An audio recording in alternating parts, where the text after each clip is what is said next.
নাটোরের জনমানুষের ইচ্ছা যে পিপিএড মিটার যে বাতিল, এই বাতিলের জন্য আমরা আজকে নাটোর বৈষম্যবিরোধী ছাত্র আন্দোলনের সবাই এখানে আছি। যে সার্ভিস চার্জ বা ডিমান্ড চার্জ বা হচ্ছে যে অতিরিক্ত টাকা কাটে বা মিটার ভাড়া, এই মিটার ভাড়া নাকি 15 বছর জনমানুষের দেওয়া লাগবে। এই যে অতিরিক্ত টাকা যেটা মানুষের পকেট থেকে যাচ্ছে বা আমাদের যে শহরে কোনো আয় রোজগার নাই, তো এর প্রেক্ষিতে আমরা এই শহরের প্রেক্ষিতে আমাদের এই মফস্বল শহরের প্রেক্ষিতে এই মিটার আসলে নাটোর শহরের জন্য প্রযোজ্য না। তো নাটোরবাসীর সমস্যা নয়, এইটা পুরো বাংলাদেশের সমস্যা। এই সিস্টেমটাই তৈরি করছে ফ্যাসিস্ট সরকার, এবং যে সরকার তৈরি করে গেছে এটা পুরাটাই হচ্ছে অসহায় ও গরিব মানুষের নাভিশ্বাসে পরিণত হয়েছে।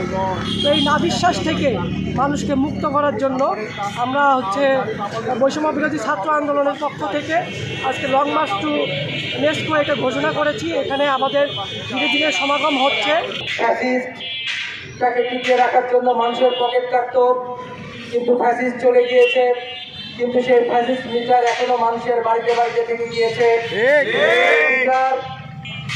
টাকা উঠালে কেটে নেয়, এই চার্জ কেটে নেয়, সেই চার্জ কেটে নেয়।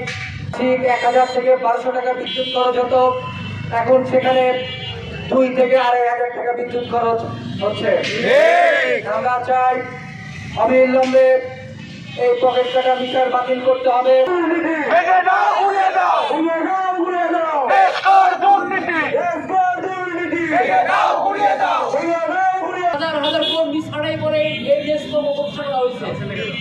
যদি টিভি থাকতো ওই সময় থেকে আমাদের বাংলাদেশের জনবহুল দেশের বহু মানুষের কর্মসংস্থান হতো, কিন্তু তারা সেই কর্মসংস্থান বন্ধ করছে।